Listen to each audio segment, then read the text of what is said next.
भिजवा सकते हैं। बहुत से सवाल क्योंकि प्रोग्राम के आगाज में हमने बता दिया था तो ढेर सवाल आ चुके हैं।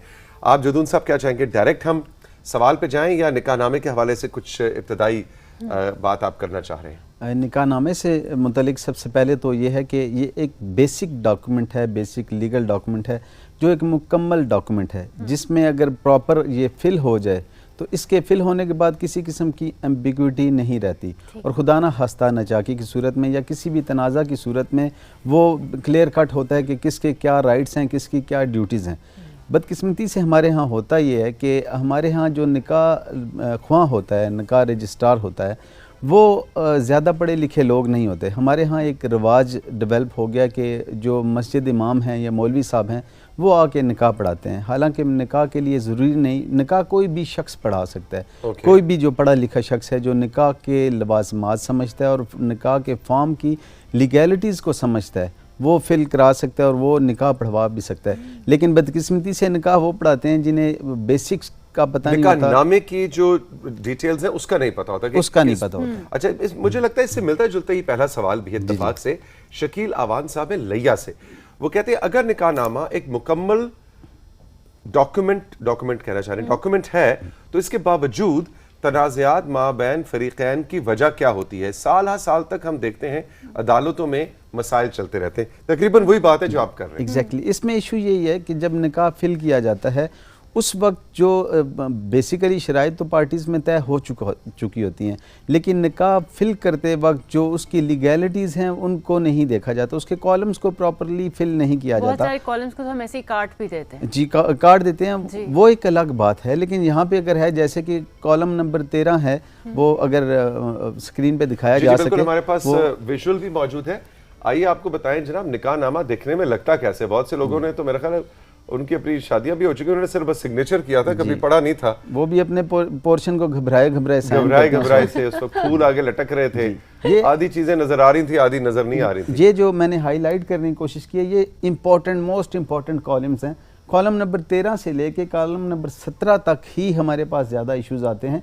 इनमें अगर मुलाहिजा करें तो सबसे जो कॉलम नंबर 13 है उसमें महर की रकम मेंशन कर दी गई है, और कॉलम नंबर 14 में महर की कितनी रकम मुअज्जल है और कितनी गैर मुअज्जल है, यानी कितनी रकम अभी दी जा रही है और कितनी बाद में दी जाएगी। ये पैसों के मुतालिक या गोल्ड के मुतालिक बात हो रही है, इसमें दीगर कोई एलिमेंट नहीं है। इसके बाद कॉलम नंबर 15 बड़ा इंपॉर्टेंट है, जिसमें कहा कि आया महर का कुछ हिस्सा शादी के मौका पर अदा कर दिया गया, अगर अदा कर दिया गया तो किस कदर। और इसी के आगे जो कॉलम नंबर यहाँ तक बात हो रही है सिर्फ पैसे के मुतालिक कि कितना है हक महर। अब इसके आगे कॉलम नंबर 16 जो है वो कहता है कि इसमें आया पूरे महर या इसके किसी हिस्सा के एवज कोई जायदाद दी गई, अगर दी गई तो इस जायदाद की सराहत और उसकी कीमत जो फ्रीकैन में माबैन तय पाई। अब ये बेसिकली 4 कॉलम हैं हक महर के मुतालिक। अब इसमें कॉलम नंबर 17 जो है वो बिल्कुल अलग है, वो ख़ास शराइत के मुतालिक है, यानी इसके अलावा अगर कोई शर्त हो तो वो लिखी जा सकती है। अब गलती यहाँ पे होती है, यहाँ पे गलती ये होती है कि एक ही कॉलम में लिख दिया जाता है जी कि इतना हक महर तय हुआ, उसमें ये नहीं लिखा जाता कितना अदा कर दिया क्या। हर एक कॉलम अगर अलग से प्रॉपर फिल किया जाए तो उसके बाद इश्यूज़ नहीं आते। अभी मेरे पास अभी एक केस आया जिसमें ये कहा जी कि इसमें हक महर के कॉलम में आया जी कि हक महर 11 लाख रुपया, और नीचे अलग शराइत में आ गया जी 14 लाख रुपया अलग से। अब वो एम्बिग्विटी थी कि क्या ये 11 लाख हक महर था, इसमें कितना पेड हो गया, कितना अनपेड रहा, कोई क्लैरिटी नहीं थी क्योंकि कॉलम छोड़ दिए। सिमिलरली आगे 14 लाख रुपया जो कॉलम नंबर 17 की स्पेशल शर्त थी उसमें गोल्ड ऑर्नामेंट था 10 तोले और 14 लाख रुपए था। अब ये भी नहीं पता था कि क्या ये गिफ्ट है या ये हक महर है। अब हक महर और गिफ्ट यहाँ पे डिटरमाइन करना मुश्किल होता है। जी, बहुत इंपॉर्टेंट क्वेश्चन है जिसका किसी को नहीं पता होता, इवन के फैमिलीज़ को नहीं पता होता। 2 तरह की चीज़ें होती हैं। हक महर बेसिकली शादी के एवज जो तयशुदा है, शरीयत में शादी की 3 ही, लॉ में भी और शरीयत में भी 3 शराइत हैं शादी की। नंबर 1 एजाब, नंबर 2 कबूल और नंबर 3 हक महर। इसके अलावा दीगर कोई लवाजमात नहीं है, यानी कि उसमें 2 बंदों का होना ज़रूरी है। ये भी अगर ना भी हों, इवन के खातून और मर्द अकेले हैं और वो आपस में इजाबो कबूल कर लेते हैं और हक महर तय कर लेते हैं तो निकाह हो जाएगा। अच्छा, ये वैलिड निकाह होगा। अब इसमें इश्यूज कहाँ आएंगे, जब खुदा ना खास्ता दोनों में से कोई एक डिनाई करेगा कि हमारा निकाह नहीं हुआ। ठीक है, इसलिए गवाह रखा जाता है। जी हाँ, अब उस गवाह का जो है वो डिस्प्यूट के रेजोल्यूशन के लिए गवाह की ज़रूरत है कि सपोज एक डिनाई करता है कि ये कंडीशन नहीं थी तो वो विटनेसेस का होना ज़रूरी है। इसमें शरीयत ये हुक्म देती है कि जैसे ही किसी ऐसी सूरत में आ जाए सिचुएशन कि निकाह फौरी तौर पे करना पड़ जाए, उसके बाद ज़रूरी है कि जैसे ही वो महफिल में आए तो आते ही पहले 2 बंदों को अनाउंस करें। ये शरीयत का हुक्म है कि वो बताएं जी कि हम लोगों ने आपस में निकाह कर लिया, ताकि बाद में डिस्प्यूट इसमें पैदा ना हो। वो एक तरह से वो गवाह होंगे। जी हाँ, तो उसमें हक महर जो तीसरी शर्त, बेसिक शर्त है, यानी एक हो गया प्रपोजल, दूसरा हो गया एक्सेप्टेंस और तीसरा हो गया हक महर। हक महर जो है वो एक रिस्पेक्ट है जो शरीयत ने दी है किसी खातून को अपने आप को किसी के निकाह में देने के लिए, जो उसका एक रिगार्ड होता है, एक रिस्पेक्ट होती है, उसके तौर पे हक महर मुकर्रर किया जाता है। अब हक महर में जो है कि वो एक वाज़े चीज़ है कि हक महर उस सूरत में क्लेम किया जाएगा जिस सूरत में 2 तरह के हक महर है। मैं पहले ये डिफ़ाइन कर दूं, एक है प्रॉम्प्ट, एक है डेफर्ड, यानी मुअज्जल और मवज्जल। मुअज्जल उजलत से निकला है, यानी कि जो फौरी तौर पे दे दिया जाता है, 5,000, 10,000, 50,000 जो भी वो उस वक्त होता है। अब दूसरी कंडीशन ये होती है कि महर का वो हिस्सा जो डेफर्ड होता है बाद में खुदा ना खास्ता क्लेम किया जाता है। ये जो प्रॉम्प्ट है ये तो फौरी तौर पे देना होगा। जब तक ये नहीं देते उस वक्त तक खातून आबाद होने से इनकार कर सकती है, वो अपने हकूक़ अदा करने से इनकार कर सकती है। इवन के यहाँ तक है कि अगर कोई प्रॉम्प्ट हक महर पे नहीं करता और ख़ातून उसके साथ आबाद नहीं हो रही, उसकी बीवी, तो वो मेंटेनेंस की भी इंटाइटल होगी और उसे डिसओबीडियंट भी डिक्लेयर नहीं किया जा सकता। हम अपने जब जरा होती है तो जरा में ये सवाल करते हैं, बड़ा इंपॉर्टेंट क्वेश्चन होता है कि क्या आपको हक महर का ये दुरुस्त है कि आपको हक महर का ये हिस्सा मिल गया है। अगर वो कहती हैं तो कि मिल गया तो उसके बाद डिसओबीडियंस का क्वेश्चन आता है, फिर हम ये प्रूव करने में कामयाब होते हैं। अब दूसरा जो हक महर का जो दूसरा पोर्शन है वो है डेफर्ड, मवज्जल, यानी कि जो बाद में दिया जाएगा। इसकी 2 सूरतें होती हैं, एक तो है खुदा ना खास्ता मैरिज जब ख़त्म हो जाए तलाक की सूरत में या डेथ की सूरत में, इन 2 सूरतों में क्लेम किया जा सकता है। इसके अलावा जो डेफर्ड डावर है वो क्लेम नहीं किया जा सकता। अब इसमें हमें जो प्रॉब्लम आता है वो यही आता है यहाँ पे कि ये प्रॉपर मेंशन नहीं होते कि कितना प्रॉम्प्ट है कितना डेफर्ड है। और इसमें जो गिफ्ट की बात अभी आपने सवाल किया था, गिफ्ट एक बिल्कुल मुख्तलिफ चीज़ है। हक महर के हवाले से भी ये बात है कि हक महर जो निकाह के वक्त भी सेट हो सकता है, उसके बाद वेव ऑफ भी किया जा सकता है, उसके बाद बढ़ाया भी जा सकता है म्यूचुअल कंसेंट से। दोनों पार्टीज, मतलब ये नहीं है कि जो लिख दिया वो लिख दिया, वो अगर पार्टीज आपस में कंसेंट उनकी होती है और म्यूचुअल कंसेंट से, क्योंकि ये एग्रीमेंट है, एग्रीमेंट जो होता है वो म्यूचुअल कंसेंट से उसमें अल्टर किया जा सकता है, उसे अमेंड किया जा सकता है। अगर दोनों पार्टीज एग्री करती हैं इस बात पे तो वो बाद में भी हक महर की रकम को भी अमेंड कर सकते हैं। ये हक महर जो है वो उसकी बेसिक चीज़ है कि जब हक महर मुकर्रर कर दिया जाता है तो हक महर जो है वो खुदा ना खास्ता अगर तलाक हो जाती है, तलाक की सूरत में मर्द हस्बैंड जो है वो बाउंड होगा कि वो मुकम्मल हक महर अदा करे, और खुला की सूरत में खातून को वेव ऑफ करना पड़ेगा ये राइट। लेकिन गिफ्ट जो होता है, गिफ्ट तो एक है ही तोहफा शादी के मौके पे भी दिया जा सकता है। तो तोहफा तो खातून भी हस्बैंड को दे सकती है, दोनों दे सकते हैं। अच्छा, आप लॉयर तो बहुत अच्छे हैं, लेकिन आप बहुत ही बिजनेसमैन आप अच्छे नहीं हैं। मतलब मैंने पहली दफा देखा है कि अब मुझे बताएं, अगर वो कॉलम सारे सब भरना शुरू कर देंगे और निकाहनामे को उस तरीके से और तवज्जो के साथ भरा जाएगा तो आपका तो बिजनेस ठप हो जाएगा आप जैसे लोगों का। बेसिकली वकालत जो है वो बदकिस्मती से हम लोगों ने बिजनेस बना लिया है। ये बिजनेस नहीं है, ज़रिया मुआश नहीं है, वकालत सर्विस है।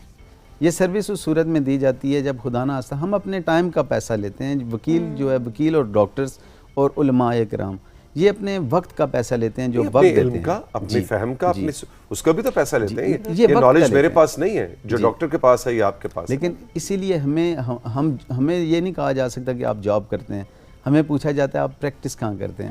हम सर्विस प्रोवाइडर हैं बेसिकली, डॉक्टर से भी यही पूछा जाता है। एग्जैक्टली हम सर्विस प्रोवाइडर हैं, हम सर्विसेज प्रोवाइड कर रहे हैं और ये जरिया मुआश नहीं है। हम अपना जो वक्त देते हैं उसका पैसा जरूर लेते हैं, लेकिन ये मेरे बड़े भाई डॉक्टर हैं तो वो उनके बड़े, अब तो रिटायर हो गए, तो बड़े सीनियर डॉक्टर थे। तो यहाँ इस्लामाबाद में उनके क्लिनिक पे खातून आई तो उन्होंने ऐसे, अब उनका सेंस ऑफ ह्यूमर खातून का चेक करें। तो डॉक्टर साहब ने कहा देखिए मैं शाम को यहाँ प्रैक्टिस करता हूँ। कहती है अच्छा डॉक्टर साहब आप कब तक प्रैक्टिस करते रहेंगे? तो जब प्रैक्टिस आपकी खत्म हो जाए तो फिर हम आपके पास आएंगे जब आपको डॉक्टरी आ जाए। तो प्रैक्टिस। अच्छा जी, जल्दी जल्दी जरा सवालों पे चलते हैं। आपने इतने तफसील से मेरा ख्याल है बहुत से सवाल जो आपने कवर कर ही लिए।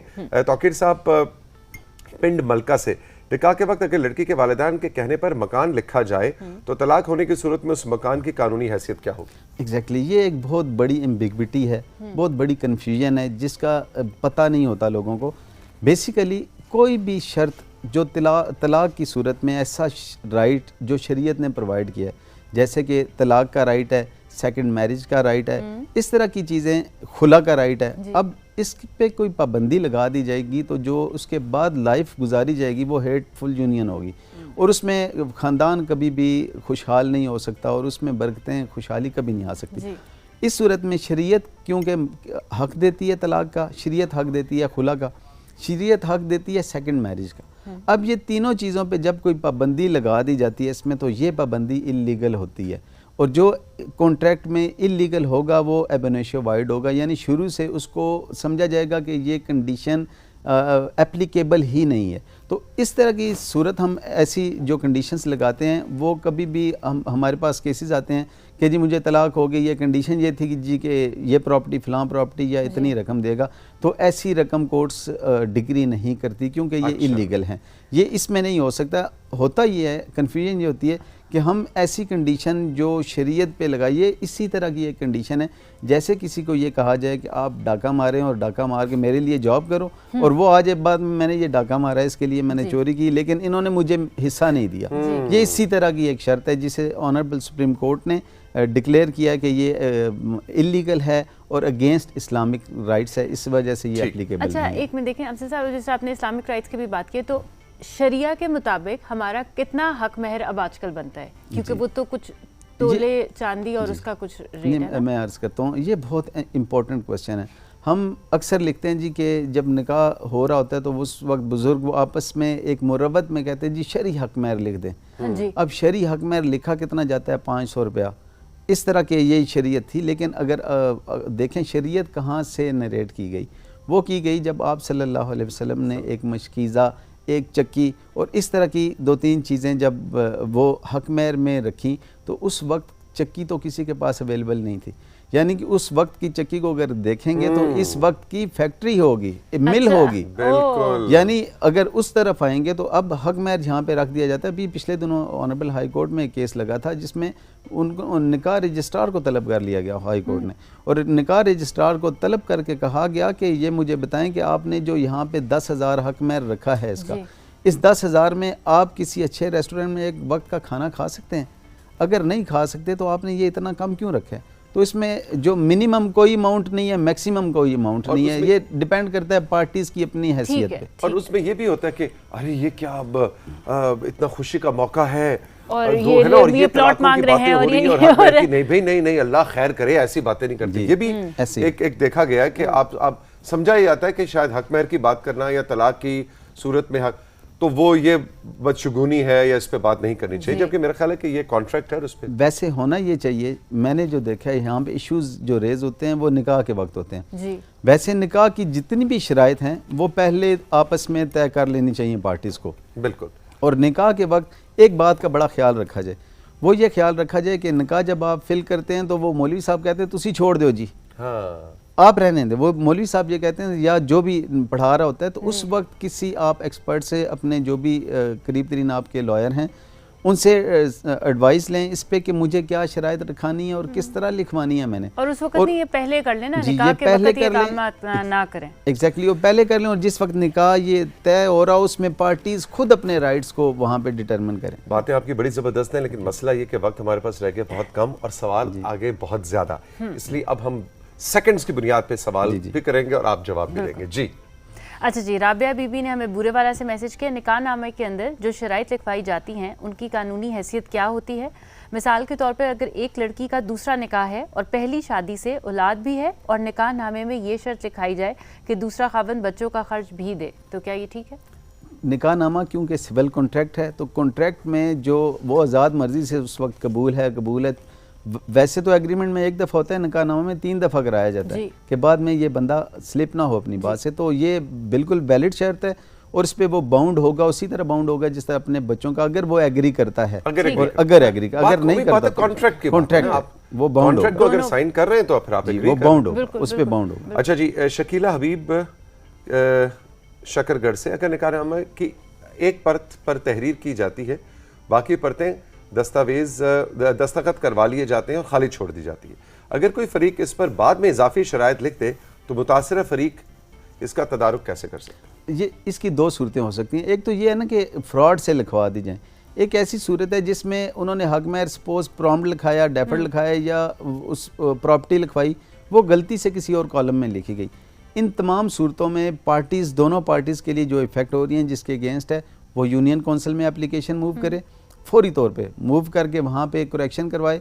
अगर निकाह इंटैक्ट है तो, या उस वक्त डिस्प्यूट राइज नहीं हुआ, तो दोनों हस्बैंड एंड वाइफ जाएं और वो जाके बताएं जी कि बेसिकली ये शर्त इस कॉलम में थी या ये शर्त ये इस तरह लिखी गई थी। वो यूनियन कौंसिल में वहाँ पे जाएं। अगर सपोज यूनियन कौंसिल से वहाँ पे कोई ऐसा इशू है जहाँ पे दोनों में डिस्प्यूट आ, जहाँ पे एग्री होंगे तो यूनियन कौंसिल ही उसको तरमीम कर देगी, ये उसका राइट है, करेगी। अदरवाइज़ उसके अगेंस्ट डीसी को भी एप्लीकेशन दी जा सकती है।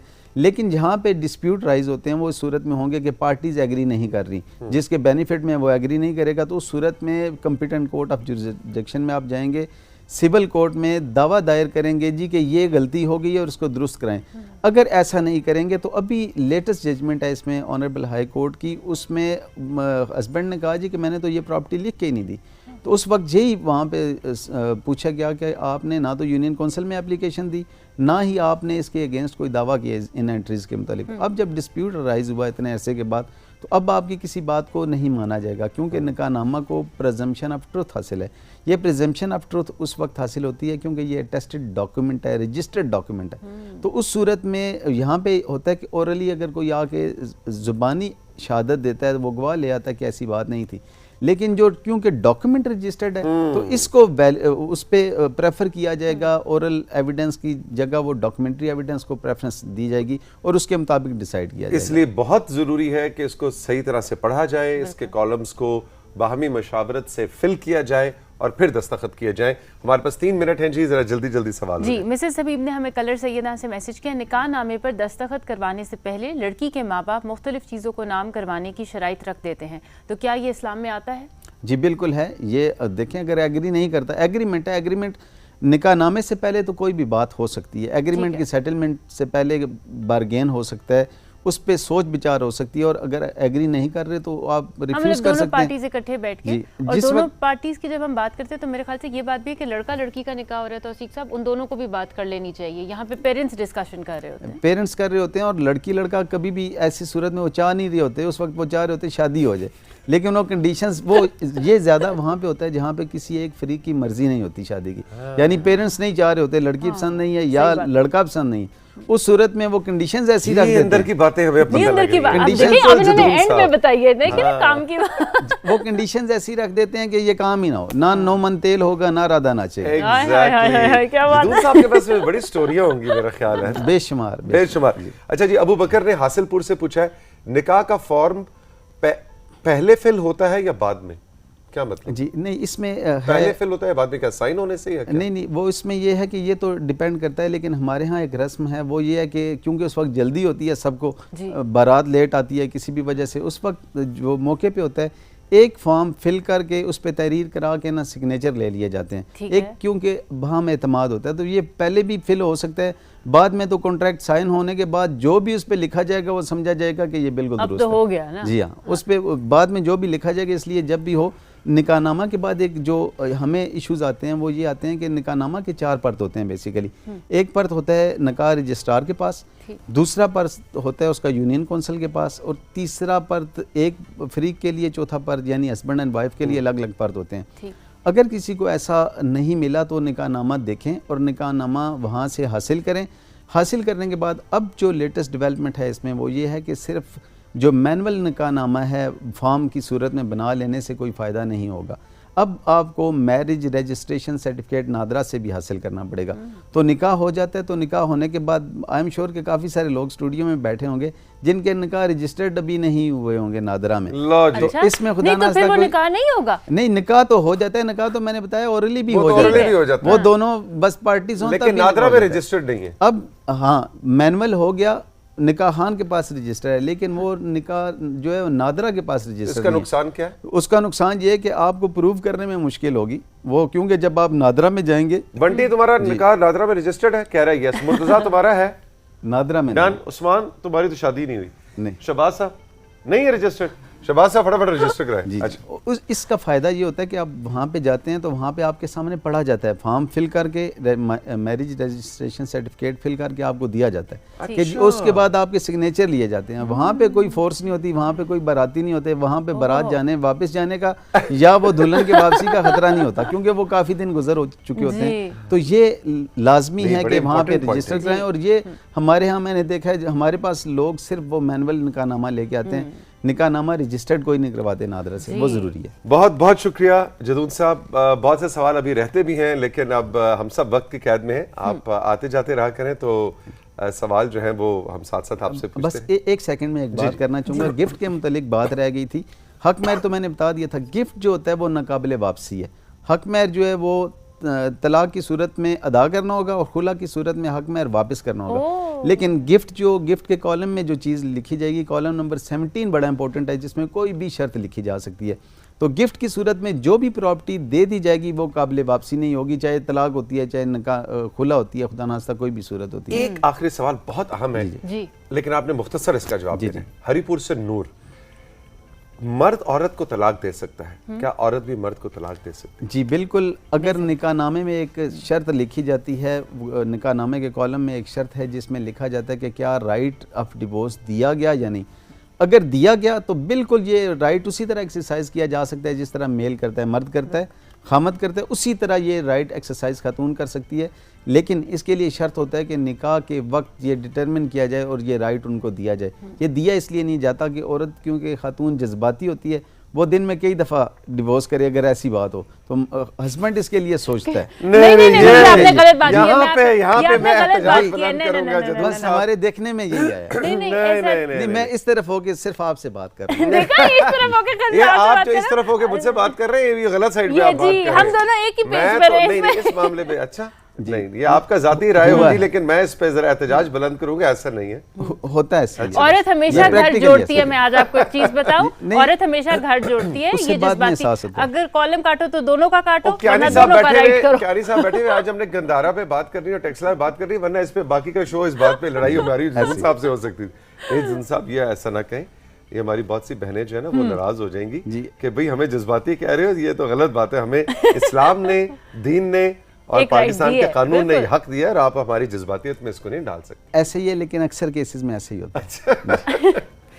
जदन साहब thank you very much, you. बहुत बहुत शुक्रिया। हम लेंगे राइजिंग पाकिस्तान में एक छोटा सा ब्रेक के बाद जब वापस आएंगे तो आपके कुछ व्हाट्सएप के और मैसेजेस हैं और बुक पढ़ी भी है, वही हमारे साथ अभी मिलते हैं।